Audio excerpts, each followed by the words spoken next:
Hello, friends, and welcome back to another episode of the Liberty Weekly podcast. I'm your host, as always, Patrick McFarland. This one is episode 207, and the show notes may be found at libertyweekly.net or libertyweekly.net/207. And I just wanted to remind you all that the Liberty Weekly podcast is also featured on the Libertarian Institute at libertarianinstitute.org. So without further ado, I'm glad to have Robbie Martin on the show here today. Welcome on, Robbie. Thanks for having me on, Patrick. This is your first time on the podcast, so do you just want to introduce yourself to the audience? Sure. If people aren't already familiar with who I am, probably the most familiar entry point would be that Abby Martin, the host of Russia Today's Breaking the Set, is my real-life sibling, my sister, and also my co-host of our podcast, Media Roots Radio. It's not unfair to call her a co-host since we basically are like, we carry equal weight. She's not like a second mic or anything. And Media Roots was started by her many years ago, and it sort of branched off into a podcast, I'd say about almost 11 years now. So we've been doing Media Roots Radio for about 11 years. Technically, actually started it before the Joe Rogan podcast, believe it or not. It started honestly, we kind of started a little bit more in the libertarian camp. And then I guess as the podcast evolved, we became more left. Abby kind of landed more socialist than I landed. I still have some of that, civil libertarian like core in me. I don't know if I wouldn't label myself, as a libertarian anymore, but that's sort of the direction our podcast went in. I guess what made it different was that we dabbled in, or we talked about things that were normally considered like conspiracy theories, and we tried to do it in a slightly more analytical way where it wasn't, just repeating information, and also not like as a debunker where it's just like, well, let's figure out how to, crush this one thing or anything. So we tried to take a more open-minded approach to it. And then once my sister got her job at RT, which was I think sometime in 2012, she happened to get a job there like sort of right before the original like new Cold War, energy started flooding the consciousness, I guess you would say. And like 2 years into her working there, basically the first flare up in Russia, in Ukraine happened. The Maidan overthrowing of the government there, the coup, the Victoria Nuland phone call, all that stuff happened while my sister was there, and she got into like a controversial spot because she said something against what Russia was doing in Crimea, but she was also like primarily extremely anti-US foreign policy. So she got into this weird position where people in the media like mistook what she said as like some kind of political anti-Russian statement, and they tried to elevate. They basically tried to use her as like a prop against Russia, and then like immediately, my sister was like, "No, actually, I think like the U.S. is like much worse. Here's like what the really messed up things we do." And then the media like immediately tried to like destroy her. It was super weird. They elevated her as this anti-Russian hero for like 24 hours, and then they like crushed her with like smear piece after smear piece. They found out that she believed things that could be construed as 9/11 truth. And somehow that became the story, at the end of it. It's like, oh, this person who we thought was a hero was actually a truther. So basically like F them. And so that was kind of the way it shaped out. And during that whole process, I was sort of on the periphery of it and like talking to my sister every day. We were, there were times where she was like really nervous with all the media attention she was getting. It was very intense. And in the middle of all that, one of her coworkers actually quit live on air named Liz Wall.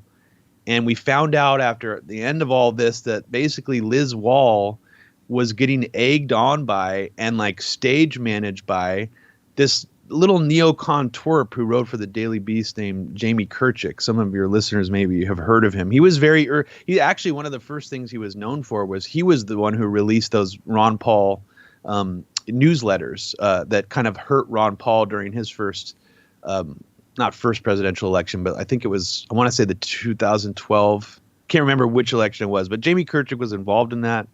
He blasted out those newsletters.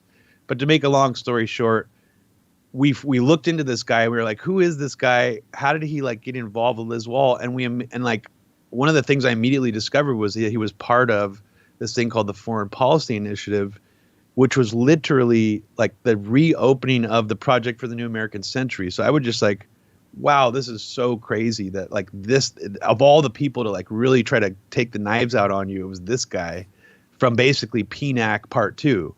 So that I just found that so fascinating, and also like it was an emotionally intense experience for Abby, for me.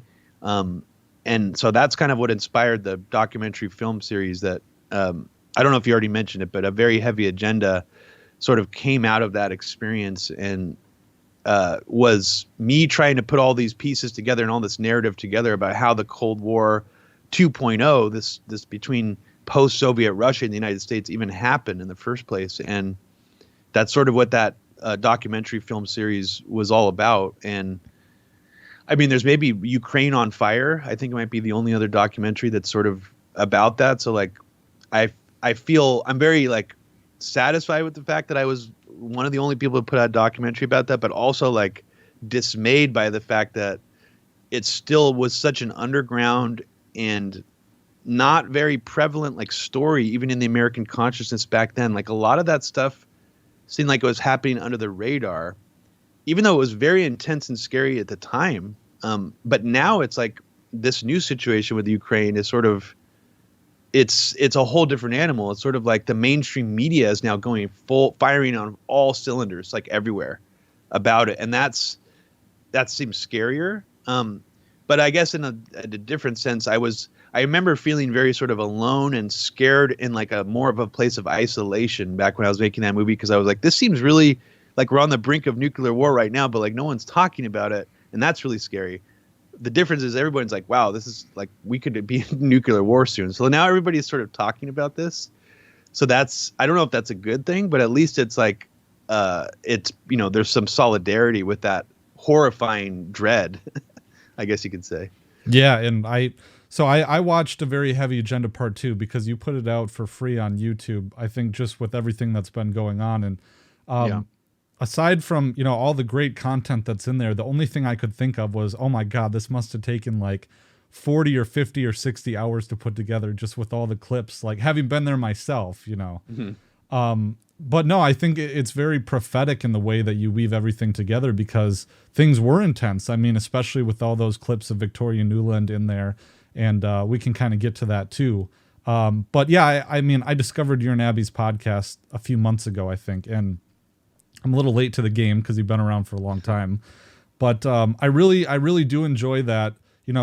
I think where things are really important, we overlap really well in terms of ideology. But I also enjoy that we're not completely on board, because I think you might actually be one of the first people I've had on the show that isn't explicitly like a libertarian, like a Ron Paul libertarian. So, but I know you and I have interacted for a bit through the last few months, but it seems like on things that I would deem to be very, very important, you and I are actually closer aligned than some people in my own camp even. And we'll get to that, but yeah. No, I mean, that's why I really appreciate you, Dave, Reed, some of the other guys that you associate with. I mean, I think you guys are very different from at least what let's say the primary trendy version of libertarianism is right now. So like, I mean, that, like, I think I've always been sort of a purist or like an idealist. Like, even when it comes to like anything I'm into, like there'll be like a couple years it'll pass and I'll be like, oh man, like I used to love this, but now I'm like realizing this person sucks or this thing sucks. Or yeah. Like I feel like that was sort of like, even though I'm not a libertarian anymore, I still idealize, or I still wish for a more pure version of it, where it's sort of like how I remembered it being, where it was, more strictly anti-Zionist, more firmly anti-war across the board, less interested in the culture war, things like that. I miss from it. And I feel like you guys do a really good job of sort of, excising the things that aren't as important from what, it's trendy right now, and sort of, the meat only, like the good stuff. So, yeah. Yeah, I appreciate that. And we've been talking about this. Me and Kyle and Will and Connor have been talking about, sometimes being anti-war has to come before being libertarian. And like, libertarianism has kind of, there's certain people in certain camps that want to have libertarian universalism. And it seems like that is just part of this foreign policy of intervention. Like we have to make the world safe for democracy, that kind of sentiment. It's similar. Interesting. Yeah, no, I'm not as in it, so I'm not as aware of that, but there is like I do think that there is, and I think I probably briefly mentioned this to you, is like, I think the COVID politics have brought out something interesting from libertarianism that might have been, I don't want to say an Achilles heel, but sort of this idea that America is exceptional, that we are better, we're more free.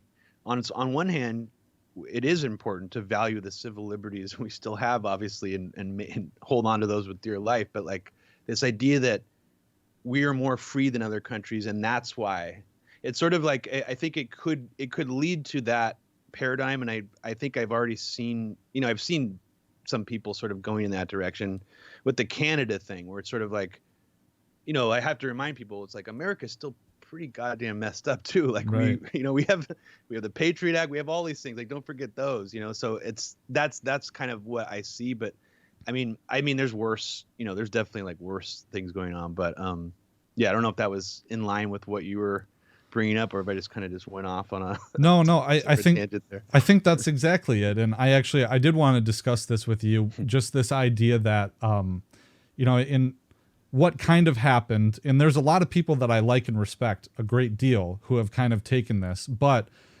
COVID really tripped a switch in their mind where I think they went into survival mode, and they're saying, in a sense, it really lowered their political time preference. They wanted things to change immediately right now, because what they saw was fighting the COVID regime to all of a sudden be at the top of their issue hierarchy that they care about.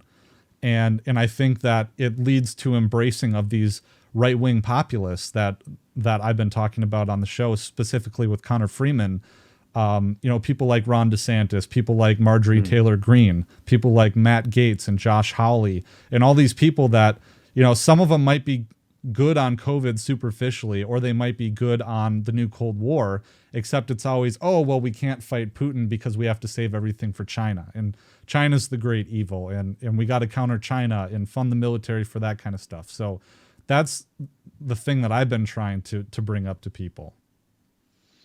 Well, yeah, I think you see a similar trap with just being a single issue anti-war person too, because like, for example, like you see what Tucker or even like Trump was able to accomplish by putting out, Trump, I would say, did it more.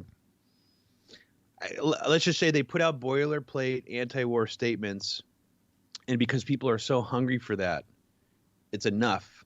Or Tulsi Gabbard, because she put out some pretty strong at times anti-war statements. It's people are so hungry for that, they take that in, but they don't really worry about the other stuff. And I think that while I'm like 100% primary anti-war, I'm basically almost a single issue voter in that sense. I think what we've seen happen in the last few years is a new paradigm where you don't really have to really live what you preach anymore as far as being anti-war. If you're a politician, you could say you are, and it actually helps get you, votes, but you don't necessarily have to live or walk that path. And that's a sort of an interesting new challenge, I think, that we're facing now. Is it's like, it's become trendy. It's because these populist things are catching, and they serve a really useful purpose for politicians. Populism works, and a lot of people don't like war. It's polls low usually, except unfortunately right now we're getting really close to, I think it's actually 50% of people want to send in or do something in Ukraine now, which is quite scary. But generally speaking, people do not want war. They do not want to send ground troops into places. So yeah, I think that's, and you brought up the single issue COVID thing. We talked a little bit about this, how it's a big problem when it comes to someone like Ron DeSantis, who is like, he seems so in line with like libertarians or civil liberties on the COVID stuff and on some certain things. But then when you look at like his what he said about Israel, the anti-BDS laws that he has strongly advocated for and defended in Florida, his involvement with MEK or not. I actually I don't know if that's for sure. I think I was like, wait, is he involved with MEK? He might be, but like the way he riles up like all the Cuban expats every time there's some, something going on with Cuba, it's like he's basically like a dyed in the wool, in my opinion, like kind of a neoconservative in all these other ways, but yet he's very populist acting on the COVID issue. So it's been interesting for me to see sort of that all that stuff be ignored while that's, sort of lifted up. And I don't think, Ted Cruz and some other politicians of the past tried to do that, like tried to be both at once, but I think it was more phony. With Ron DeSantis and even people like Trump and stuff, I think it's very convincing feeling.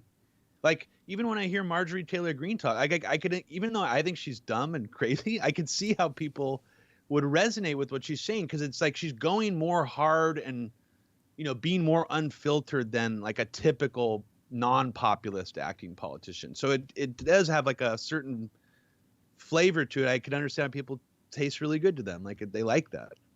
Yeah. Like in some ways I really do sympathize with it, because it scared a lot of people. I was really concerned about, what we call it, the COVID regime.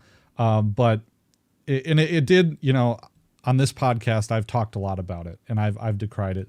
But I mean, if you really examine it, is Ron DeSantis really that good on COVID? Because he did lock Florida down at one point. And I don't know if you agree, like I'm just 100% like no government by emergency. Like if there is an emergency, that's the best excuse for the government to seize power.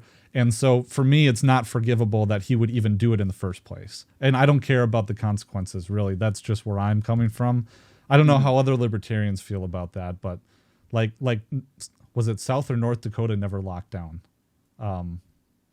They could criticize that Kristi Noem on other grounds, but anyways. Mm-hmm.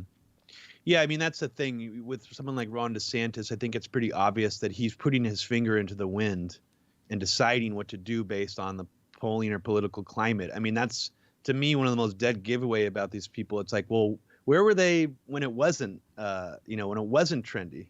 Right. Because being against the lockdowns, the Republicans, I think even like GOP, it took them a while to get there. That wasn't where they were at first. So you do have to, I think that's important to look at. It's just sort of like, my stance on, like, for example, like Tulsi Gabbard, is that there's too many red flags about her authenticity when it comes to being anti-war, when you just go back like 3 or 4 years ago to what she used to say. And it's not just that it's like, well, people could change. People always tell me that about Tucker. Well, how do you know he hasn't changed since he was going to Nicaragua to help fight in the right? Yeah, the CIA war? Like people will say that to me. Well, it's like with Tulsi, I want to see some statements about why she changed on being conflicted about torture, why she changed when she voted for the $300 million of weapons to Ukraine. What caused her to change from then to now? And that's the thing that's like missing. I guess we're just all supposed to accept the fact that she's changed without really understanding why. And that, a lot of people have accepted that. I try to, make sure people are consistent. I think that's like important to me when it comes to, what their voting record is and why they might have changed the way they voted over time. And it's just someone like DeSantis or Tulsi Gabbard. I don't really get that. I don't get that explanation. So it's, to me, the only explanation I come up with is, well, they did this because it's trendy, or they know that somehow it's going to catch, maybe there's, I'm sure there's more complexities to that. I'm not saying Tulsi is completely fraudulent, but like there's aspects to it where I think it's, with this new era of populism, it's very easy to say things that people want to hear and get them to let their guard down with the other things that may be important to them that they can just sort of not look at. Like, like libertarians supporting Ron DeSantis, the Zionism thing. That's I'm surprised they were able to look past that, but it's like that, it's that sort of the blind spot of getting so excited about the fact that he's so against the COVID regime, as you call it, that they can, just sort of not pay attention to that part. But, it's not just those two. It's a whole, I think we're going to see, it's going to get worse and worse, actually. We're going to see a lot more virtue signaling to the civil libertarian and anti-war side, and we're going to have to like do our due diligence to make sure it's real or it's just hot air. And I would say most of the time, most things politicians say are hot air. And I mean, that's not anything new. It's just that the difference now, it's like these things for a second. It's like, oh, wait, that's something I like. Like, is that hot air or not? You know, it's like we kind of have to. So I feel like there's a new layer of like vigilance almost required if you are anti-war or a civil libertarian now in this political landscape. Yeah. I mean, especially when it comes to, I mean, DeSantis or some of those other politicians, the other ones maybe aren't as good as him in terms of like on the COVID issue. But I said, you know, if we can't trust Ron DeSantis not to lock down when COVID comes, how are we supposed to trust him when, like, I don't know, if the Chinese do some kind of a cyber attack that actually shuts down infrastructure, or if there's a neurotoxin that's released, or, you know, biological weapons released or something like that. I mean, he'll come right in the wings with, if it's a right wing like bugaboo issue, he's going to come right in the wings with the Patriot Act Part 2, or, you know, the Cyber Patriot Act that's just waiting in the wings too. Absolutely. I mean, I think he already made some kind of stance, like he wanted to pass some kind of anti-China declaration or something from his governor seat in Florida. I mean, I don't know if he actually put anything into motion, but he's done speeches against China. But I mean, you already know this, Patrick. I mean, Florida itself is like, it's like spook central USA. Yeah. So you'd have to imagine any governor of Florida ever, like since the CIA or since that became such a spook show, right, probably has quite a few meetings with the CIA and has a closer relationship with U.S. intel than other governors. I mean, we already know Jesse Ventura said when he was governor of Minnesota, the CIA like tried to tell him what to do multiple times, which he spoken openly about. So you can only imagine what a governor like DeSantis is actually doing when it comes to like getting in bed with certain factions of U.S. intel. I mean, like, for example, how did the IDF, how are they even like that whole situation with the condo collapse was just so bizarre, where it's like all of a sudden the IDF is there helping the rescue effort. And I'm imagining DeSantis was responsible for that. Yeah. And then all of a sudden they're strange. blowing up the building. Like, I didn't even know you could demolish a building that was already like almost going to fall on its own. I mean, that's kind of like impressive. And, you know, anyways, there's a whole other rabbit hole there, but, yeah, well, I mean, this other thing too, and I'm glad you mentioned it, was this kind of phony feeling, populism hitting on these special chords that are like, I call it the cheese in the trap for people who care about being anti-war or care about these issues. I mean, I've thrown a lot of shade at Tim Pool because I think that he's one of the most dangerous China hawks that we have out there. And so many people listen to him, especially from the libertarian scene, and they buy into it because he does kind of what the Young Turks were accused of doing, where they'll say they're anti-war and, oh, well, should we have a war? Absolutely not. Should we whatever. But what do we do if, you know, like in World War II, when Putin just takes one country after another and rolls through Europe? So, like, he says he's anti-war, but then he repeats all the regime's talking points. And then what are we supposed to do with that? I mean, it's strange. I mean, when I try to like pick apart what Tim Pool is or what he's actually doing, like, I definitely get sus vibes from him. I don't want to go too far on what I think that he's actually doing, but his past, I mean, is just odd. Like, he was streaming from Euromaidan like in 2014 for Vice. And if people don't know, Vice was like at the tip of the spear in terms of being probably one of the most aggressive news outlets against Russia at the time, believe it or not. Like, they had a series called Russian Roulette that was just like every other day, you know, long form segments about Ukraine. The guy who was part of it would be embedded with Azov, like it was no big deal. This was back in 2014. And Tim Pool was sort of part of that, you know, going to Ukraine and covering that along with Vice. But yeah, it's so weird to see him sort of transitioning to be this China hawk now. I don't really get it, man. I mean, yeah, and I agree with you. It's dangerous because, I mean, I know how many views he gets, you know, like when I see like Ben Shapiro's view counts, I'm like, yeah, that's pretty crazy and alarming that like this Zionist guy is getting like, you know, more views than any other conservative. But I'm more worried about someone like Tim Pool, who's sort of like you're saying, it's like the cheese in the trap. I think people tend to let their guard down with him because he does seem to a lot of people like anti-establishment. You know, he argued with Jack Dorsey.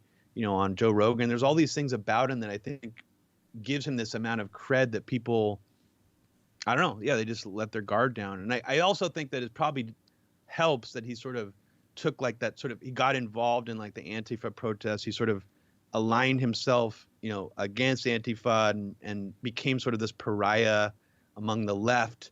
So it's like, there's sort of this air about him where it's like, oh, he was liberal, but he got so, the leftists like couldn't tolerate him. So they pushed him right. Now he's like, it's sort of like that. So I feel like that gives him a lot of cred. I don't know. I mean, I just think he's utterly phony, but yeah, it is disturbing that he's bringing on like Epoch Times, and New Tang Dynasty television. I don't get it. It's baffling to me.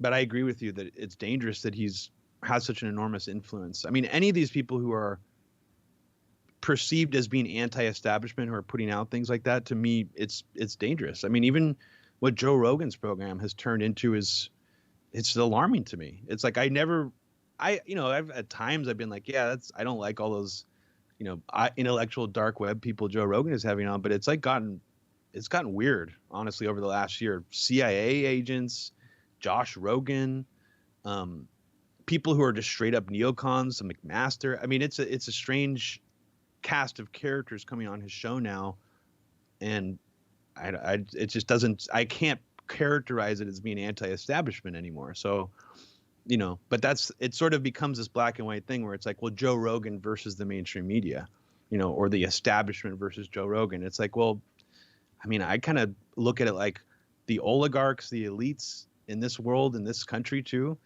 If you're trying to fix a horse race and you have the money to, what do?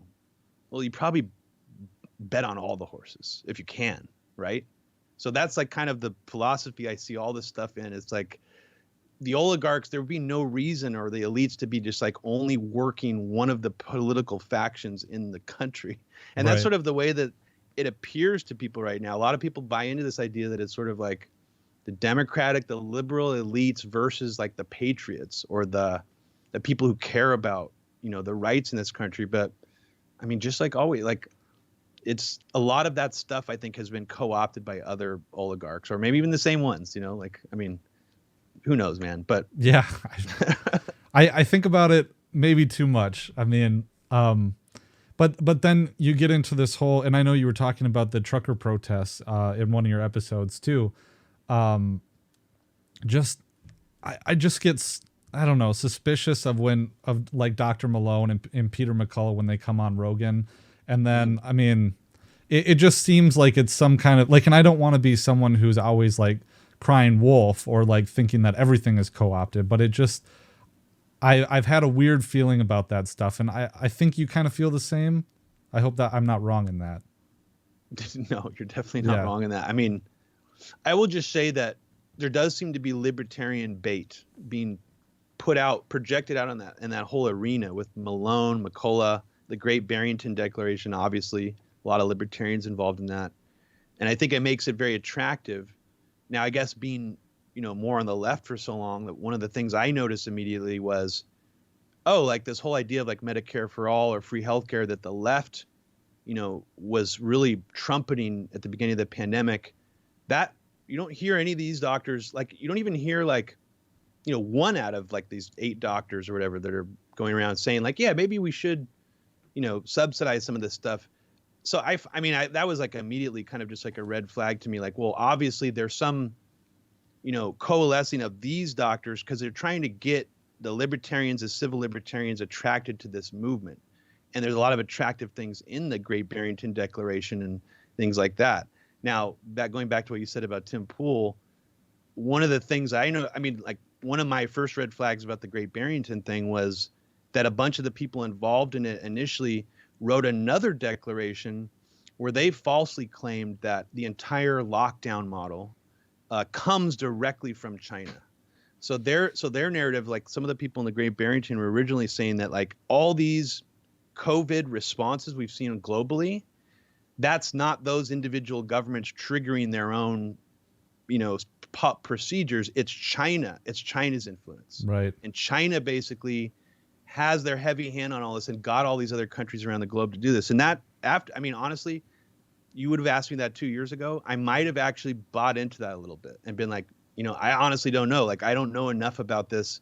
But like after researching all this smallpox, bioterrorism stuff, the anthrax stuff, the laws, that we put on the books here, and if there is a pandemic and BioShield and all that stuff, it's obvious that the U.S. by itself, without anything from China, has some of the most draconian laws you can imagine that are straight up Alex Jones nightmare territory. I mean, I'm not talking like FEMA coffins, but like pretty much everything up until that point that's real stuff. Yeah.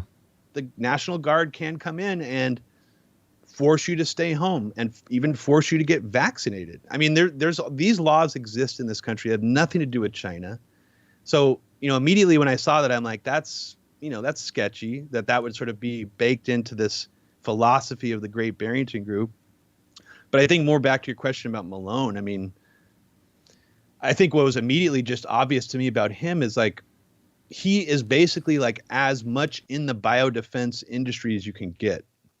And for him just only being a whistleblower on saying that mRNA vaccines may be dangerous and not good, I mean, it's weird to me because it's like, on one hand, maybe he's right. But on the other hand, what about all these other things you worked on for like during the darkest era of like the Bush, post 9/11 era in the biodefense industry? I mean, he's been involved in some really sketchy things, and I just can't trust someone who only, selectively blows the whistle on this one thing that's, let's just say it's really trendy in a certain sector of politics right now, but not talking about all these other things that I'm personally like really interested in, like the biodefense industry. It's like, I want to know, you're the guy blowing the whistle now. Like, tell us about the last 20 years. What did you do? Why did you, like, this is one of the things he did is he tried to, I think I want to say it was for Merck, might've been another pharmaceutical company. He's been involved in trying to tear down some of that red tape that makes it easier for vaccines to go through. So he was like trying to make figure out ways to rush an Ebola vaccine through, without getting proper human testing and stuff like that. So he's been involved in all sorts of stuff like that. But it's like, now we're just supposed to trust this guy because he's talking about the World Economic Forum. He's hitting all the right check boxes. I don't know if he's authentic or not, Patrick, but I mean, I just simply cannot trust that kind of selective whistleblowing, like, I guess for me, it's like, if you're going to blow the whistle on something, you got to like go all the way, like a Philip Agee or Agee, is that how I pronounce his last name? Something like that. So it's, I don't know. Yeah. I don't trust him for a second personally. Yeah, no, I mean, I share the concern because we were talking more about cheese in the trap. I worry that like the right is getting, I mean, it's like the anti-COVID stuff is so associated with the right. I was always afraid that it would turn into a partisan thing, but of course it does, And what I'm wondering if it's not, my suspicion is that they're trying to get all these people who care about liberty and they're getting them into this anti-COVID movement that is led mostly by these right-wing populists. But my concern is that there's an anti-China narrative tied into it. And it's that we're just going to get all these people on board to this movement, make the right hate China, and then make the left hate Russia. And then when everything kicks off, it's like, well, at least we have half the support on each side or something like that. Yeah, that's just my worry. I mean, I think your worry is totally valid. And if I can, no offense to you in any way, but I think your worry is almost under, or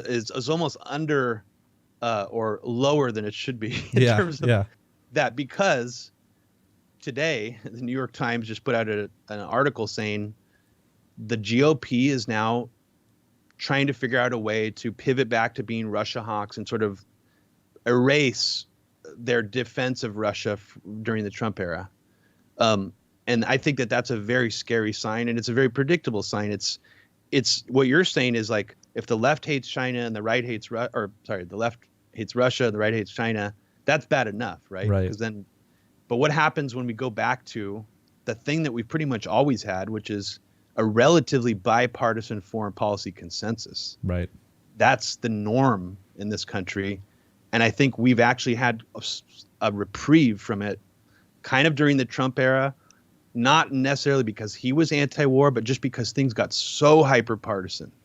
And it made it more difficult for those, that bipartisanship. But I honestly think this is the prime moment for it right now, and it's really scary. And once we're in a position where the right hates China and Russia, the left hates China and Russia, that's when we need to be. I think that's like serious World War III territory. We don't even like no-fly zones troops. Yeah, those things can kick off World War III. But once the mentality in this country can shift there, that's like the pump has been primed. We're really in a really dangerous spot, and we're not there yet, but it's going towards that. So it's quite frightening right now, I think. No, but I think that's the perfect segue into a very heavy agenda, because what you really cover is PNAC kind of getting us into the Middle Eastern wars, and then it seems like the neocon moment kind of sort of ended or fizzled out in a way. But then when you get towards, what was it, like the early 2010s, where they just kind of rebrand into this foreign policy initiative, and it's a lot of the same faces. So you kind of got into it a little bit in your introduction here, but what is kind of the general story behind that? Sorry, I had to plug in my computer. Right. Well, yeah, I've described this so many times, so I'll try to describe it slightly differently now that I've had some, time to process what's happening right now in Ukraine. Is like the neoconservatives' reputation got destroyed, after the Iraq War. It was sort of like they became loathed. They became, it was an insult to call someone a neocon. It's something that I think, those think tankers, those really ultra hawkish, openly aggressive think tankers, learned in that era that you can't sound as crazy, you can't sound as bloodthirsty, you can't talk like that anymore. It's too scary to people, and it also attracts negative attention. So what do? Well, Obama's president. It's supposed to be like a repudiation of the Bush era. So in a way, you kind of almost have to pretend like you also repudiate aspects of the Bush era.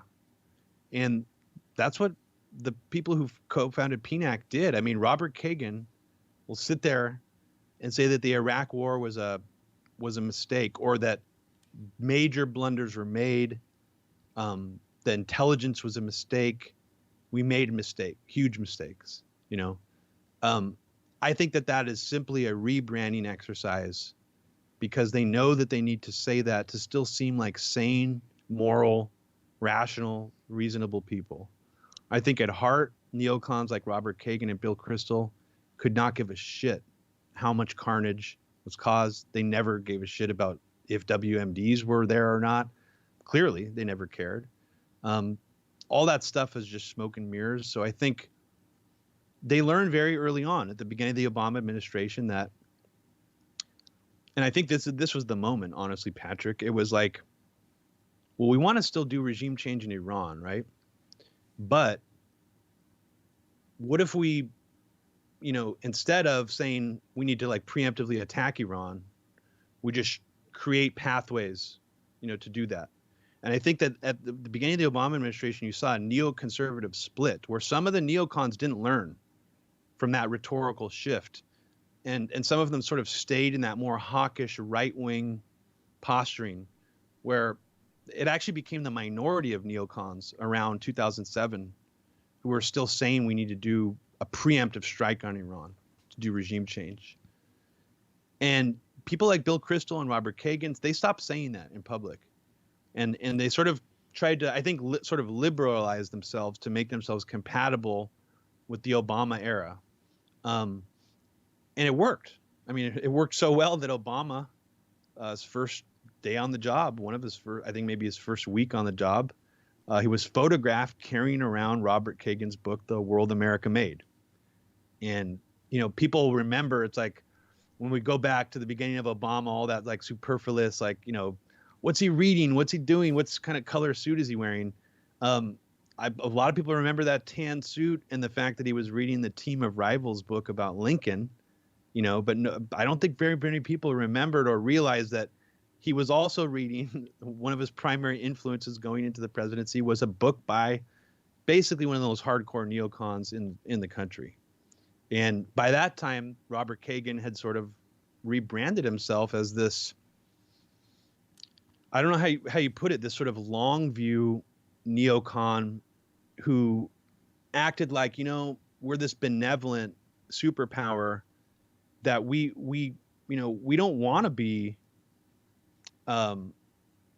It's hard to describe it. Basically, he tried to project this thing where it's like America's this benevolent superpower where we have this obligation to the rest of the world to protect them. Sort of spinning, the whole idea of the world's police force. Why are we this? His whole book, The World America Made, was about why we need to be the world's police force, why it's a moral obligation, why it's good, it's moral, it's not out of any kind of imperial ambition, but yet when America acts in these ways, it does also need to preserve its self-interest. So it's sort of like acting like, well, everything we do is altruistic and moral and for the good of the rest of these suffering peoples, but yet we still need to get a piece of our own too. I mean, come on. So that was sort of his perspective, and that, I believe, sort of made a lot of those liberals who had, distanced themselves from the neocon era, some of the same ones who probably voted for the Iraq War, it brought them back in. It made them feel like there was sort of a larger purpose to this, that American hegemony and this philosophy wasn't just sort of like attached completely with this like really evil, dark neoconservatism that they remembered so well from the Bush era. It was now this new thing, this new, like, kind of more pretty, like, thing that people liked. Like, it seemed positive to people. I think, I'm imagining how they thought about it. This is what I'm projecting right now. And I think that sort of set the tone for the Obama era. You had the Foreign Policy Initiative, which was a rebranded, reopened version of Project for the New American Century, with the explicit goal in its mission statement to face the new challenges of rising and resurgent powers like China and Russia. And they put this out in their mission statement in 2007. So, that's, it's all right there spelled out, but yet it was sort of pushed on people as if, like, it's not an imperial ambition we have. It's that if we let China and Russia rise, then basically America will not have, this ability to do this and to protect the world, because we'll have these competing powers that are, basically evil compared to us. And what was interesting is basically all the Foreign Policy Initiative tried to do the whole time was push Obama more to the right. And for the first half of his presidency, it worked beautifully. It worked so beautifully, in fact, that Robert Kagan's own brother, Fred Kagan, and his wife, Kimberly Kagan, were hired by the Pentagon to work in Afghanistan, like in an office with David Petraeus, essentially telling him what to do, telling like the main commander in Afghanistan what to do with our troops. The Afghanistan surge idea comes from Fred Kagan. So that really goes to show how much influence the Kagans had. I haven't gone into the Kagans too much, but they're basically, like one of the more, like their whole family is very neoconservative and very involved in this. And also, one of the most integral players in the original Maidan Coup that's a face in the Obama administration was Robert Kagan's wife, Victoria Nuland, who used to be the ambassador to NATO. She was in Dick Cheney's staff during the Bush administration. And now when Obama gets in office, she becomes the assistant secretary for, I want to say, Eurasian affairs. It's a much longer title than that. But she was put in a position to essentially be in charge of like the Eastern European policy during the Obama administration. Now, what I think most people didn't realize at the time she was put in that position is that Robert Kagan, her husband, was gunning for Russia since literally the collapse of the Soviet Union. Like his whole thing since the early 90s has basically been, we can't just sit and basically be okay with the fact that this is like a peaceful era and that Soviet Union is gone. We just have to anticipate the new threat, including Russia itself after the Soviet Union. Like like basically Robert Kagan's attitude was we should never let this country off the leash. Like, and I think in a way that was always the philosophy of him and people like him. And we sort of saw that, whatever their philosophy was has come to fruition in a large way just through these key players in the Obama administration, and now in the Biden administration. She's back in there. During the Trump administration, of course, we had Russiagate, but and it created all the GOP to sort of get in this position where they felt like they had to defend Trump and not be hawks on Russia. But then unfortunately we had this completely other side of it where Trump threw out some of the most important agreements that we've had, since like the 1980s in terms of like nuclear disarmament. So there were things removed during the Trump era, which basically greased the skids for what we're seeing now in a way that like is really, really dangerous. I mean, because at the very least, I don't know what Trump's actual intentions were, but like it did seem like the heat got dialed down, in terms of our relationship with Russia, like it optically speaking. But then you have all these agreements being torn up. And then now you have this new administration coming in, which is like, no, we're gunning for Russia now. And I think I've just completely gone off on a tangent from you. You originally asked me about a very heavy agenda, but basically the movie itself covers the beginning of Project for the New American Century, how they got to the foreign policy initiative, how they were involved in the Ukraine Euromaidan, coup, and basically what happened after that up until the Trump administration, like how we got involved in Syria, simultaneously with Russia getting involved there, and just how things seemingly kept escalating. So I unfortunately, I finished the movie series right before Trump got elected. I had no idea. I remember even talking to my sister at the time being like, wow, I'm relieved in a way that, this Russia stuff is dying down. Trump is getting in because at the very least, we're not going to have this level of like Russia hysteria now. And boy, was I absolutely wrong. I mean, I had no idea that it was going to be like, oh, this is actually worse. Now, like everybody, thinks everything's Russian disinformation. I mean, the time I made my movie, that was not even an issue. It was only Russia Today, that was considered this dangerous beacon of disinformation. And sadly, Russia Today America just folded last week. So kind of an end of an era. So yeah, it kind of feels like a good time to be talking about this again, not just because the horrible situation in Ukraine, because like RT, the channel, felt like such a big deal. And it played such a special role in all of this.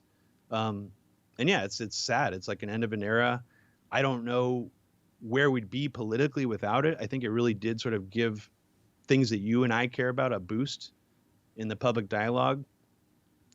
And I don't know, man, it's like, where do we, other than alt media, which has a whole other litany of problems. It's like, where do we even get, can find something like that now? And I don't know if there's ever going to be something like that again. Honestly, it was pretty special.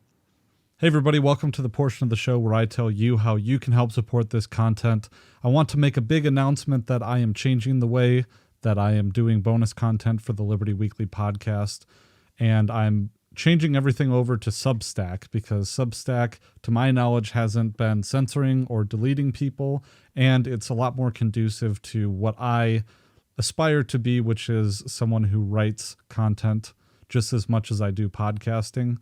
So head on over to libertyweekly.net/Substack. I'm doing a special offer, 20% off an annual subscription if you subscribe by March 12th. That's this coming Saturday. And you can find a whole bunch of bonuses there. Everyone for $5 a month will get all the bonuses that I offer. That's just what I'm going to do. And you can see here that you get early access to my forthcoming articles at the Libertarian Institute. You also get early access to my podcast episodes when applicable. I am planning on doing premium content that is for Substack only, but it will also be premium content in terms of having bonus episodes for the podcast as well. So you can find all that over there. I've been putting a lot of content on Substack. I've been writing some poems because I was a creative writing major in college. That was my English degree focus. But I've changed the name of my Substack. It's now called What They're Not Telling You. And that's an homage to my Bircher grandfather, who one of his famous sayings that he said all the time was, now what they're not telling you. And then he would tell you about, the Federal Reserve or the Rockefellers or some kind of Bircher conspiracy theory.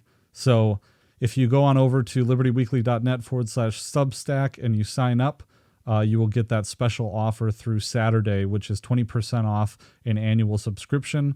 Otherwise, it is a monthly fee of $5. Will get you access to all the Liberty Weekly bonus content in one place. I'm still doing all these other myriad platforms. If you go to libertyweekly.net/support, you can find Subscribestar, Patreon.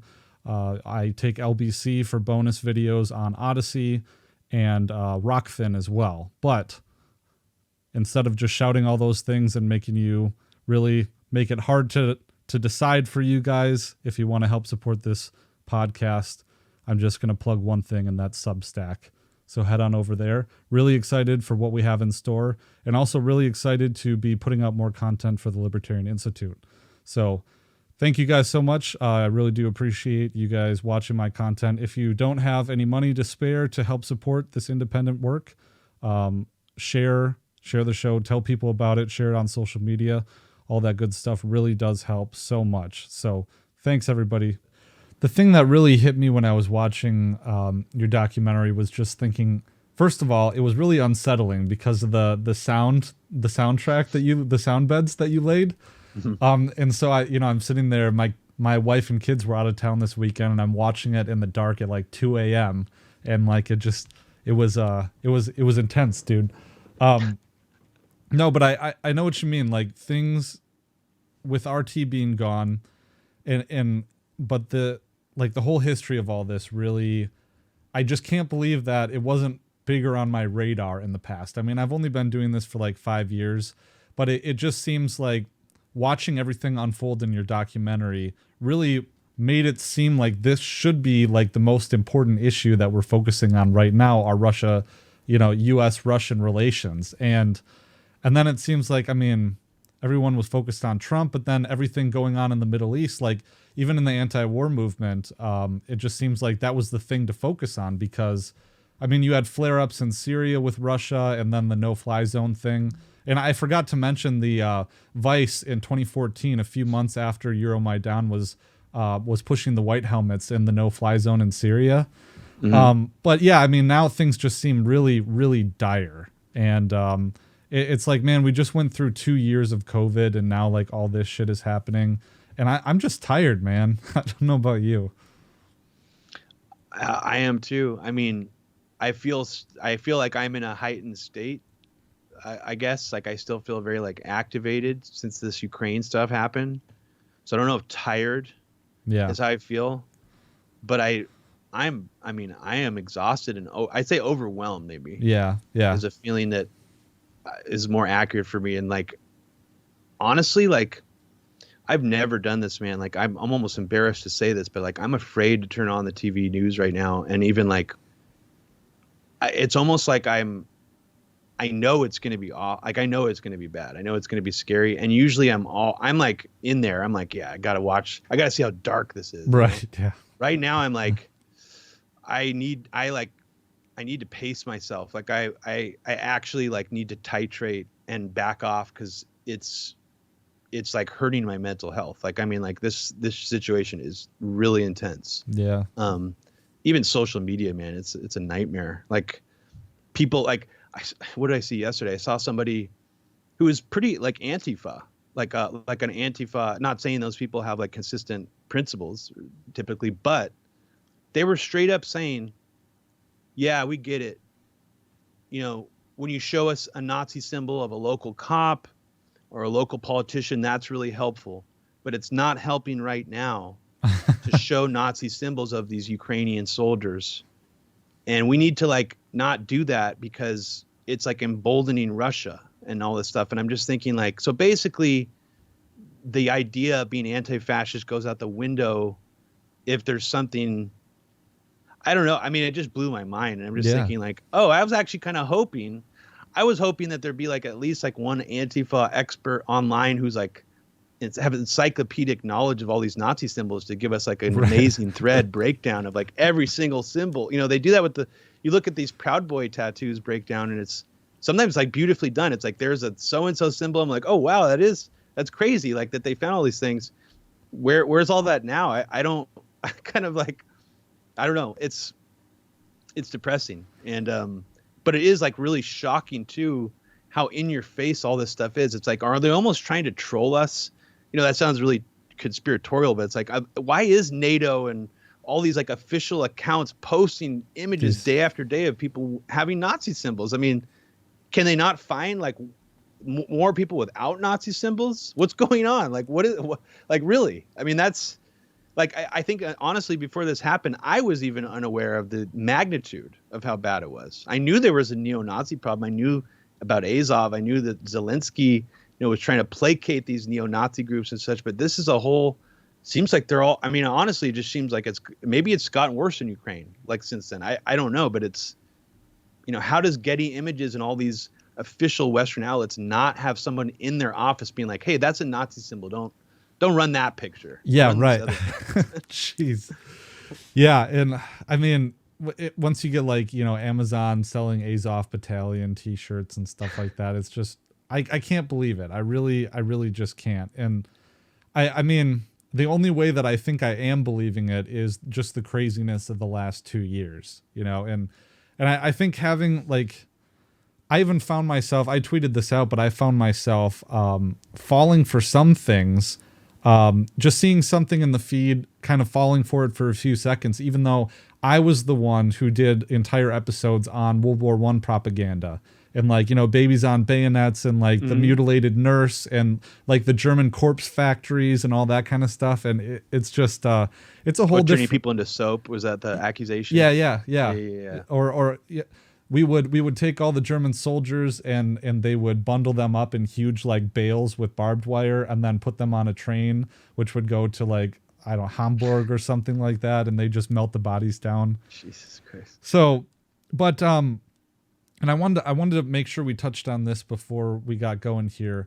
So these neocons are just some of like the people you would never expect. I mean, this is just kind of the meme, I guess, that they're these eggheads that, are hired by weapons manufacturers to sell these wars to the public and stuff. But I mean, I don't know, Bob Kagan and his brother, they just, I don't know, they seem like Revenge of the Nerds or something like that. Not to be petty or anything, but it's just, it seems really insidious, It's beyond insidious, and it's especially funny looking in that way as these like egghead kind of people, when ultimately their philosophy sometimes just comes down to basic animalistic tough guy syndrome complex. Basically, like when you hear them use phrases like Putin blinked, it's like, what does that really mean? Well, it means that they see this as some kind of just like staring contest, like game of chicken, where, well, as long as the first guy,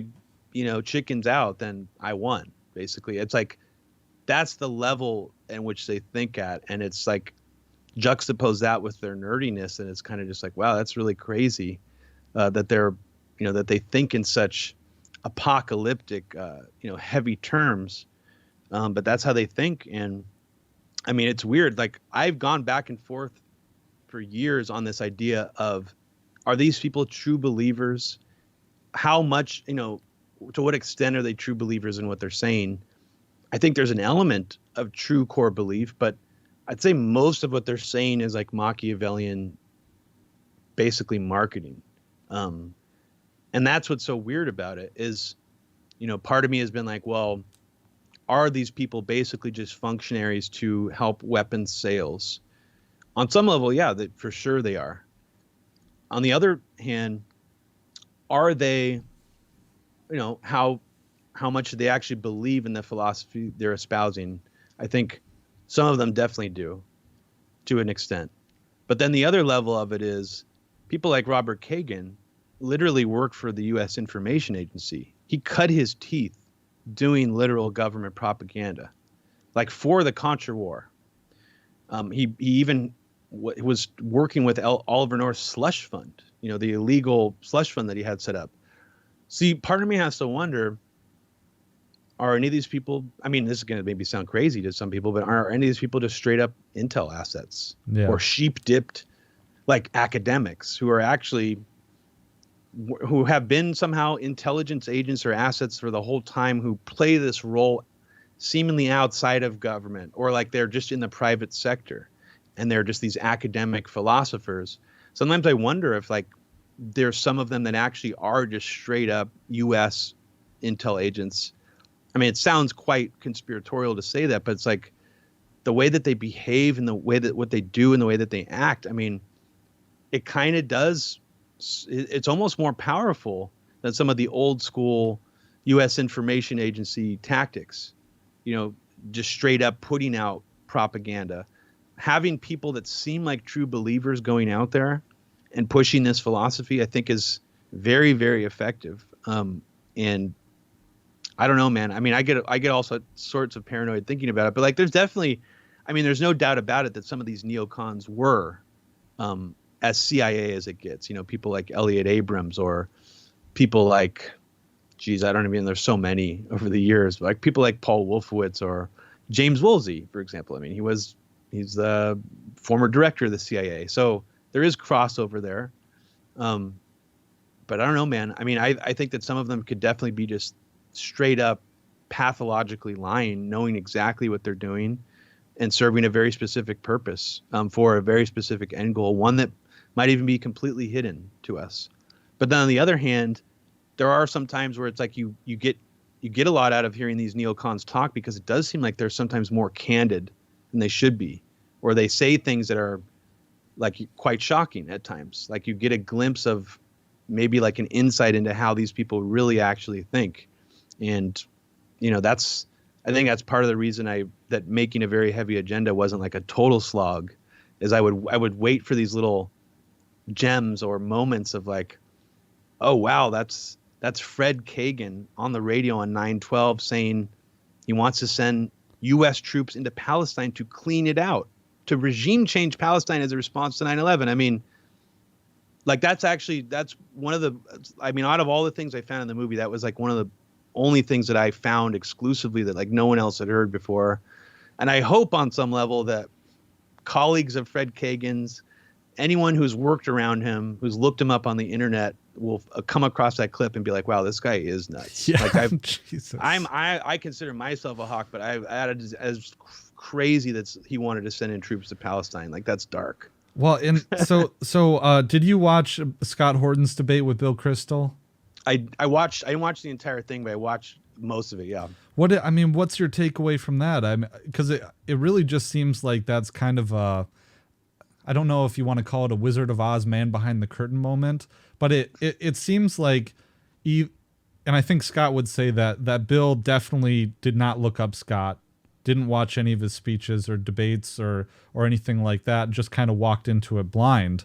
But you really get the impression that these guys, like, that Bill didn't really know what he was talking about, like that he maybe it went in his mind and came out the other, that when you're actually faced with opposition on these points that they just fold.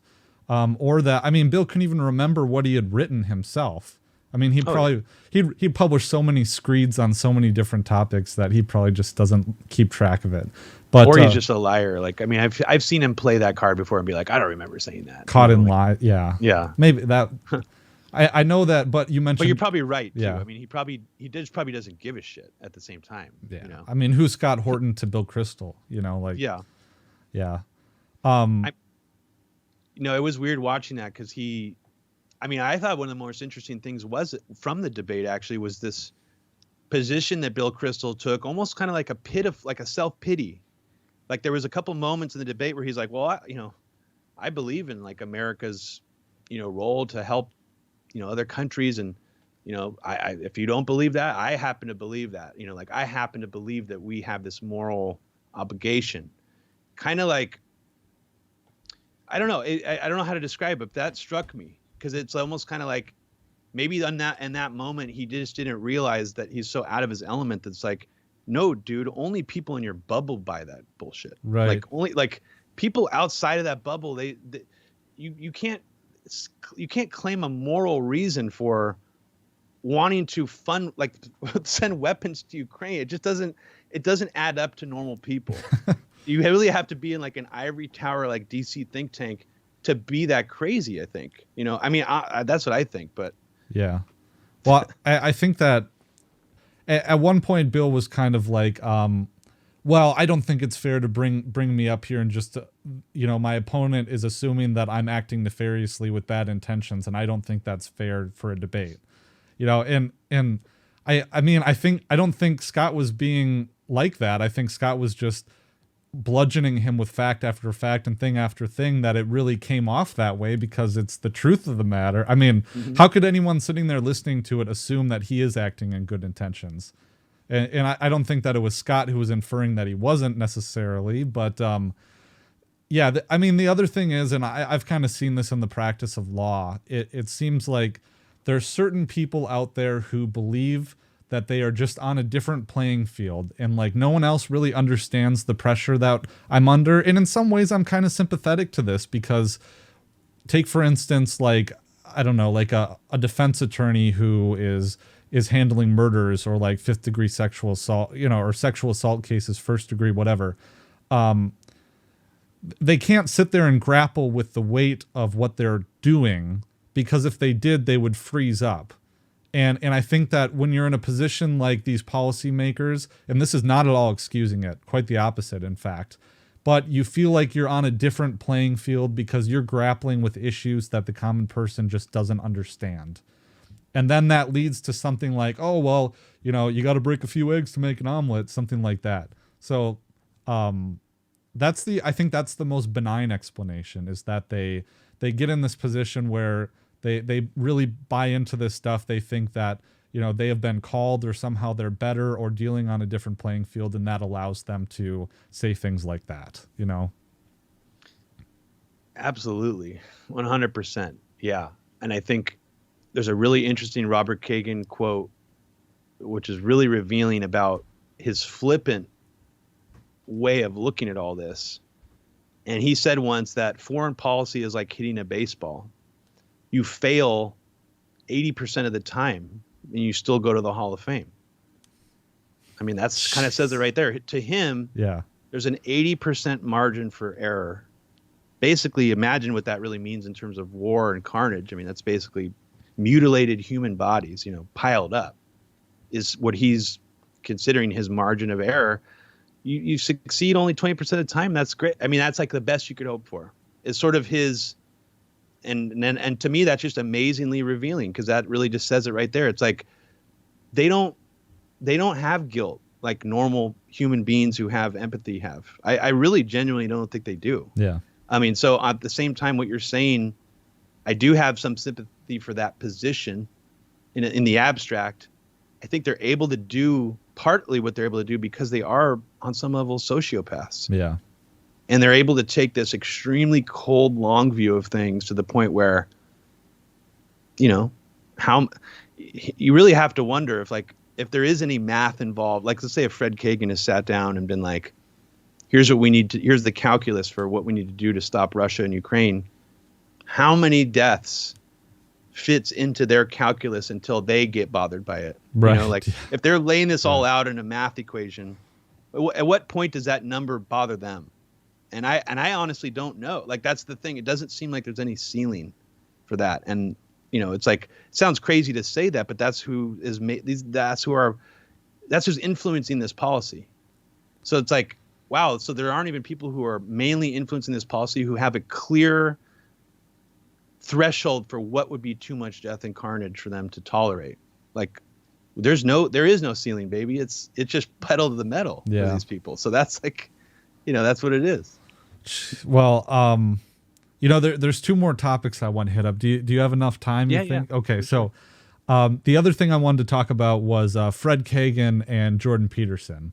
And I haven't talked about this on a podcast yet, but I don't know if you sent that to me or what, but it blew my mind that Jordan Peterson, and this just reinforces this whole like intellectual dark web cheese in the trap, independent media thing we were talking about earlier. Like, what the hell is going? And then, I mean, like, shit, he's got, Jordan Peterson asked for, oh, well, we got the expert on, whatever. And like, oh, Fred, well, tell us, some charities that would be best to give to help the people in Ukraine. And what should we be thinking about this? And it's Fred Kagan. So it's amazing. I mean, what I thought was amazing is Jordan Peterson he introduced him as if he was just like this expert academic in the subject. And he didn't even give him any of his credits for what he's done in policy. It didn't seem like. Yeah. So I thought that was interesting. Did Jordan Peterson know maybe that would be a red flag to some people in his audience? And he chose to omit the fact that Fred Kagan was behind the Iraq surge and the Afghanistan surge. I mean, what's Peterson's position even on the Iraq war? I mean, like, has he even... I mean, I don't even get the impression that Peterson fits that role in the intellectual dark web, because weirdly, I mean, the intellectual dark web never really was anti-war populists in that way. Generally speaking, I mean, Sam Harris seemed honestly to me like he was just the liberal to get people to remember to be Islamophobic again from the Bush era. It's like, oh, you got tolerant of Muslims since like 9/11. Well, let me tell you really again how evil they are, because if you're a liberal, you should also hate them like I do. And that, I mean, that's honestly seemed to be Sam Harris's role forever. So it's sort of weird. I mean, it's not surprising to me that Jordan Peterson would link up with someone like Fred Kagan. I'm really curious to see if that's going to catch. Like, who else is going to, from that circuit is going to get involved with the Kagans? I mean, the Hudson Institute, for example, they're already involved with the intellectual dark web. They already seem to love like Eric Weinstein and things like that. And Robert Kagan, he's linked up with the Hudson Institute. The Hudson Institute is not partisan like it has sort of tried to appear for the past 4 years. It's just as bipartisan as some of these other hawkish foreign policy think tanks. And so I think it's interesting to sort of watch now that, even that is sort of melting away, that whatever image or perception they wanted people to have about them being more right friendly or, anti the Democratic Party. It's not, it's kind of, you're seeing it sort of shift back right now. I mean, I even think I think it might have been you who posted that Tim Pool is starting to sound more of like a Russia hawk now. Right? Was I seeing some stuff? Well, I mean, it seemed like I think so, yes. I mean, from my perspective, but I read antiwar.com, so I mean, it seemed like Tim Pool had called Putin's invasion before it even happened. Like, I remember he had a live stream saying Putin invaded Russia, and it was a few days before the 24th. So I just remember Peterson, and I think maybe it shocked me to see Kagan on with Peterson because, like a lot of people in my movement, I watched Jordan Peterson back through, 2011. I don't know when he broke, but it was in the early days when I was an undergrad. And it seemed like Peterson's thing was always like talking about like the horrors of Soviet Russia or Maoist China, all of, the deaths and all that kind of stuff, and Gulag Archipelago and Man's Search for Meaning and that kind of stuff. So like, I guess I could see how maybe he could transition people from, them consuming his content about that all those years to, look at this, Putin's evil, something. Sure. And under the Trump era, I think that would have been more difficult to do because it would have put people like Peterson in a position where he wouldn't have been able to suck up all those Trump followers, I think, as easily if he took a critical position on Putin. Maybe he was, but he just didn't want to talk about it. And I think the choosing of Fred Kagan as his guest is interesting because to me, it reflects that Jordan Peterson has probably read some of his stuff. And out of all these neocons, Fred Kagan, at least on the surface, seems to be the most knowledgeable about Soviet history and Russian history. He's a fluent Russian speaker. He even, I mean, I just did a podcast about how he reacted to the Ukraine invasion, and he's like showing reverence to some of Putin's top generals, and he knows how to pronounce their names perfectly, in Russian. And he's name dropping all these people. And I'm just like, damn, this is crazy that like this guy probably is tapped more than almost anyone else for this kind of knowledge, because who else in DC who's working in his field knows all this stuff? I mean, that's what's disturbing, is it's like the amount of knowledge that the Kagans have accumulated is impressive. And I hate saying that. Yeah. That's part of why they're tapped. That's part of why they're so well respected. That's part of why, even though they have a horrible association with neoconservatism, they've managed to rise above it because their content is so important to the U.S. government and these policymakers that they can't quit the Kagans. They just can't. I mean, for example, Institute for the Study of War, Kimberly Kagan's think tank, puts out maps every day of not just Ukraine. They were doing it of Syria. They were doing it of other war zones. But their maps are on every single media outlet, like literally. Like, other media outlets aren't even making their own maps right now because they're just like, oh, let's just use the Institute for the Study of War map. And that's what they're doing. You go to, if your listeners aren't familiar with the think tank, start paying attention to the little logo on the corner when you see a map graphic pop up on the news, and see if it says Institute for the Study of War. There's like an 80% chance that that's what it is. Even that alone is just like, wow, that's an enormous amount of influence that the Kagan family has just from that, just this map distribution that they're doing. I think when my first sign of like that the right is going to start shifting more to the Russia hawk zone in a way that's really going to be really scary was the Institute for the Study of War is more conservative friendly General Jack Keane. He's kind of comes off as this John Wayne kind of tough guy. He doesn't seem like a soft liberal. He wasn't associated with any of the Democrats or Obama really. So he's kind of sits in this separate world for Institute for the Study of War, where they're able to send him to Fox News like literally every day. He's on Fox News every day, sometimes multiple times a day on different shows, just talking all about Putin and Ukraine and how we need to do more things in Ukraine. So it's interesting to see them sort of send out the conservative flavored guy, just pushing the exact same stuff that the liberals, are basically pushing. And you watch Fox News now, especially in the morning, the afternoon shows, and it seems like, oh wow, like it's not that it's worse than like MSNBC and like Rachel Maddow during Russiagate, but it's like, oh, this is like the classic Fox News that I remember, like that I missed this Fox News, that was like I grew up on this, like, so now we have like the classic, warmongering back, and again, that bipartisan consensus, I think, is one of the more dangerous things we're facing right now. So on some level, it's vindicating for me to see them shift back there, because a lot of people deluded themselves into thinking Fox was this bastion of anti-establishment programming. But on the other hand, it's like, oh no, this is like a really dangerous sign. At the very least, Fox trying to act like they were, had a partisan difference in this area, even if it was phony, was still better than what's happening now. So I know I'm just repeating myself at this point. No, it's that consensus. Yeah. And I mean, so what is your take on the role of Tucker Carlson specifically? Because I think that there is something to say about a voice, even if it's co-opted, at the same time pushing back on the Russia hysteria. Mm-hmm. You want to unpack that a little bit for me? Sure. So of course, Tucker Carlson is being accused right now of being like, an agent of Putin or pushing Putin's agenda or whatever. I mean, in a vacuum, if I separate all the other things Tucker has done or said, it's a good thing that there is some pushback on mainstream media about it. I can't deny that.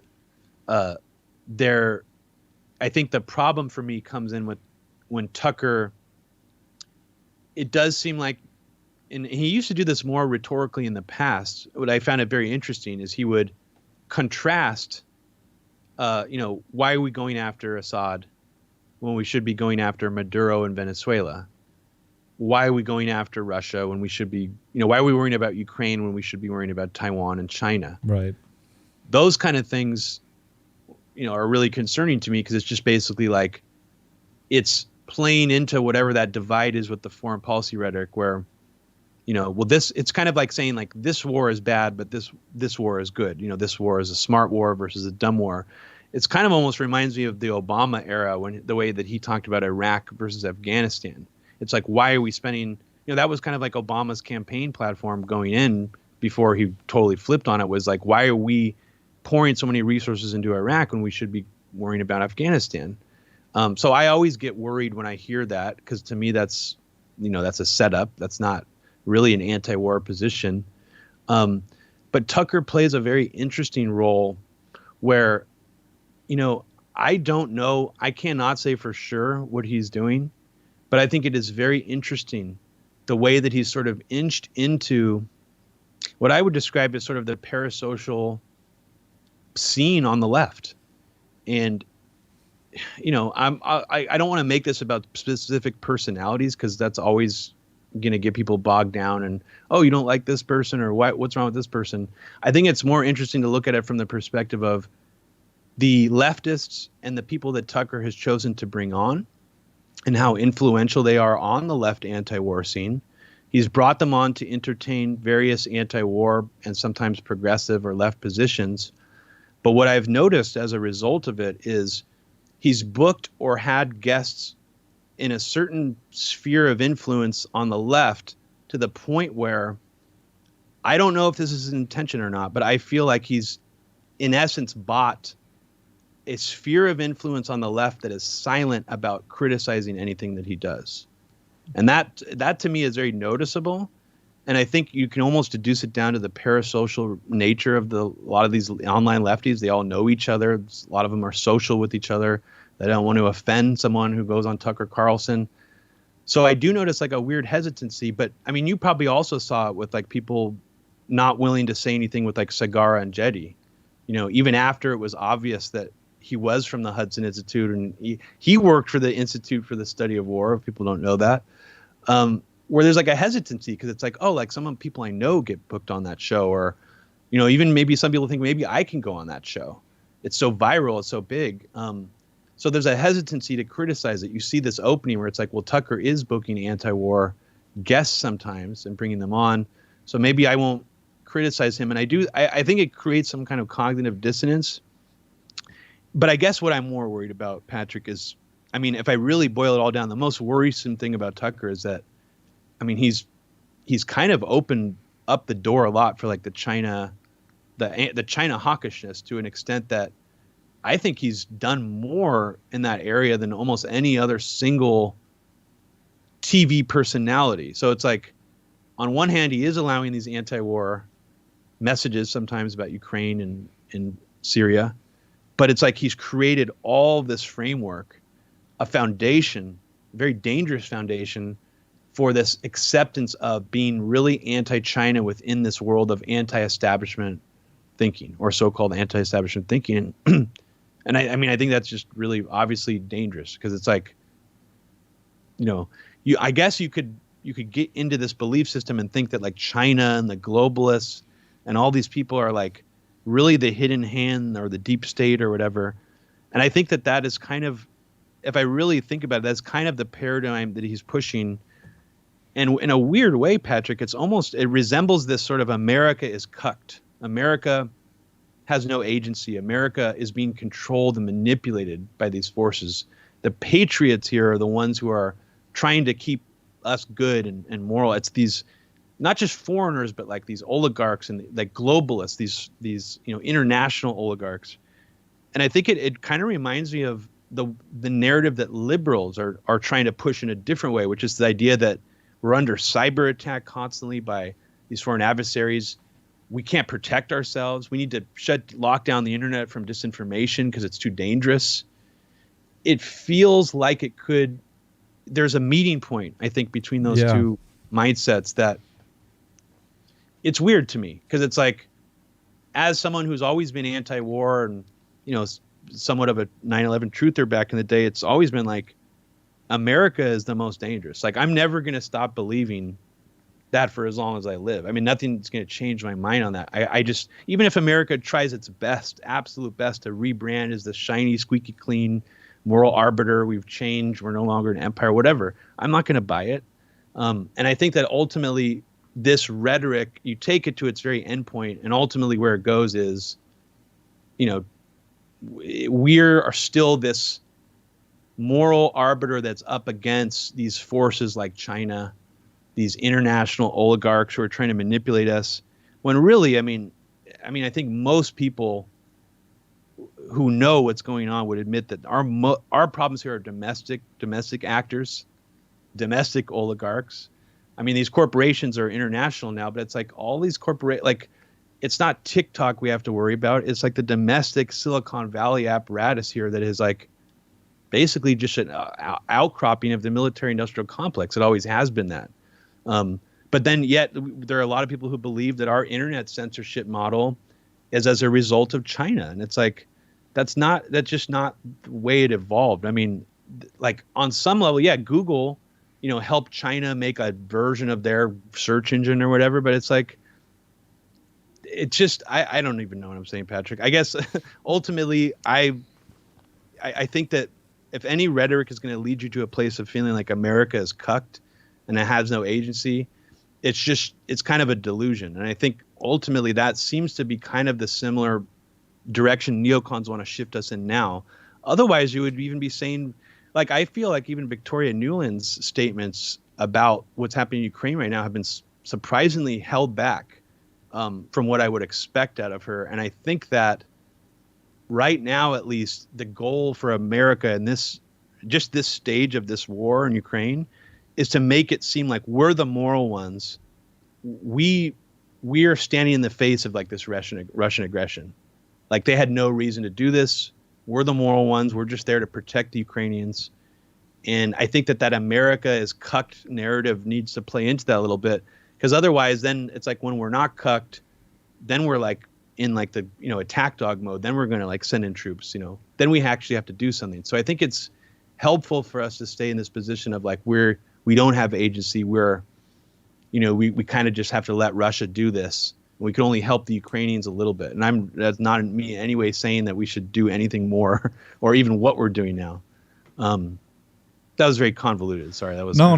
I mean, I totally agree with what you're saying about the real danger being domestic in terms of like, I mean, if you're a libertarian, someone who cares about liberty, of course, to me that's a no-brainer. I mean, it's like who in your narrative, who locked us down for the last 2 years and like declared people, and who forced you to get vaccinated and all that kind of stuff. I mean, that should be pretty apparent to libertarians. I mean, you'd think it would be apparent to right-wingers too. But I think what the danger is of this whole the U.S. is cucked kind of narrative, in a way it's like kind of neo-McCarthyite. But the big danger of it is what our friend Dave DeCamp points out at Anti-War. I think it's this decoupling, this economic decoupling that is driving it. And I think I agree with that. And I think it's dangerous because, well, one, I mean, our standard of living would just plummet. We've already seen, the problems with cutting off Russia. I think we're just beginning to see that. But I think that this interdependence the interdependence that would make war impossible needs to be gotten rid of before any kind of true confrontation can happen. That's true. Yeah, no, I agree with that. And I also think there are probably some really sick people in this country too who understand that when people are in shock and financially suffering, they're more malleable, they're more desperate, they're more scared. And honestly, if you look back at history, and this is the thing that I think really spooked me at the beginning of this pandemic. I mean, obviously this loss of civil liberties and the fears of, what could happen was really in my mind. But another part of it was like, wait a second, all the other times in history where major wars have happened, they have not been during times of peace or financial well-being for large sectors of society. It's been times where things have been really bad. There's been a downturn. There's been societal malaise. There's all these factors that play into these historical, periods in human history where we've had horrible major wars. They don't come out of nowhere usually. They do come out of sort of this weakened state that nations get into. I mean, the United States, look at World War II follows the Great Depression. That's being one of the more obvious examples. There was things in World War I as well that contributed in that direction. It kind of, I mean, it plays into it. So that's another. It's weird with that. Again, we're in a really prime spot for something really dangerous to happen, and this is like literally the opposite of what we should be doing right now. It's like we are decoupling at an alarming rate. I mean, people obviously understandably upset about gas prices. Totally understandable to get upset about that. But it's like, what does that really mean moving forward? And I think what you're saying is what it really means moving forward. And that's like what we really have to worry about. It's this decoupling. It just makes it so much easier for something horrible, to flare up. And it also just breeds more resentment. I mean, can you imagine? I mean, it's just so weird the way that it's like punishments directed at the Russian people now in a really obvious way, like just Apple removing like Apple Pay. It's like, why? Right. Like, yeah. why? I mean, or even just doing it. I mean, I'm in the music scene, and there's like record labels that are saying we will not ship to Russian customers, and it's like you're directly insulting Russian people. It's like it's not their fault. Even wherever you land on this situation, you got to feel compassion for the people. I mean, like, fuck the leadership. It's the people, like, so to punish the people is just, that's not going to make the situation any better. It's not going to put, I mean, maybe it'll put some political pressure on Putin, but I don't think so. It's just going to breed resentment. Yeah.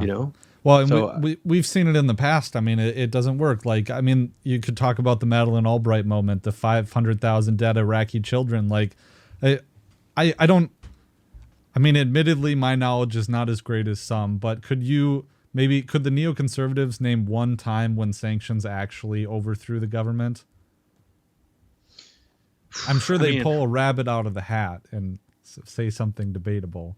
Yeah, I mean, I think the only argument you can maybe make for, I don't know about South Africa, but it seems like there was like South African boycotts at least that had some impact on the shift away from apartheid. But I don't know, I don't know enough about that situation. I don't know what the U.S. actually did specifically. But I mean, I do know that, boycotting can move the needle. I mean, look at how much they're pushing back at BDS stuff. Yeah. I think that the pushback you see, the sort of especially the laws on state books, is because it will have an effect. Like, Israel has decided, like, we need to put a stop to this, because if this snowball rolls any more down this hill, it's gonna be bad for us. Yeah. So I don't know if that doesn't really negate what you're saying. I just think that, yeah, in terms of like actual government sanctions, I mean, with what we're doing in Russia, it's not gonna. I don't see how it's gonna make any difference with the detente aspect, because that's what we all want. I mean, so right. I mean, it's like, it's funny how even right now you're not even hearing anybody, like, even just like centrists being like, why don't we have like a detente? Like, why don't we like try to talk this out with her? It's like, it's not even, you don't even see that. Right. I mean, the conversation, like, really? That should be the first thing that people want to talk about, but it's just not in the dialogue right now. So. Yeah. Well, I mean, in some way, Robbie, it's, from a completely detached point, it's like, well, I feel a little privileged to be living during such a historical time, but I wish, it could be a lot worse. I mean, we could be living in Europe in the 1940s, or, choose your disaster through human history. But, well, I hope that cooler heads prevail, and I mean, we'll keep doing what we're doing. But do you want to, just before we go here, do you want to put any plugs in or direct my listeners to where they can support you or find your content? Yeah. If you want to check out the film series that I talked about, A Very Heavy Agenda, the second part of it is online on YouTube for free right now. It's 3 parts. It's 3 standalone films kind of, and they're sort of meant to be, you can watch them standalone if you want to. It helps to watch the whole series. I would recommend it if you were, could sit through a whole 7.5 hours. But the second one is all about how the Cold War 2.0 flared up during the Obama administration. And that's on YouTube. So if you just search A Very Heavy Agenda, you'll find the full thing there. If you want to get the other two parts, or if you want to buy like the whole trilogy, I sell hard copies of it. It's also streaming on Vimeo at averyheavyagenda.com. And I also am doing like a series right now on a very obscure Bush era program where they tried to vaccinate the whole public against a smallpox bioterrorism attack. And I've just dug up a ton of archives, and I just recently came across some of the CDC's official videos where they're basically explaining why you need to get vaccinated because of smallpox, even though smallpox was eradicated in the late 70s. This is all on my podcast, Media Roots Radio, which I do with Abby Martin, my sister. And we've done like most of the majority of the content right now on the podcast is like bonus premium content for our subscribers. So if you want to subscribe, you can go to patreon.com/Media Roots Radio, and that instantly gives you access to like another series we're doing called the Freemasonic History of the United States, which is like 40 hours long. Huge amount of content in there. But the newest series we're doing right now is about the smallpox program. And so we're up to episode 4. And on the next episode of the smallpox series, I'm going to be reading sections from Scooter Libby's Japanese, early 20th century Japanese smallpox pandemic novel that has a scene in it where a group of Japanese guys debate if they're going to have sex with a deer corpse.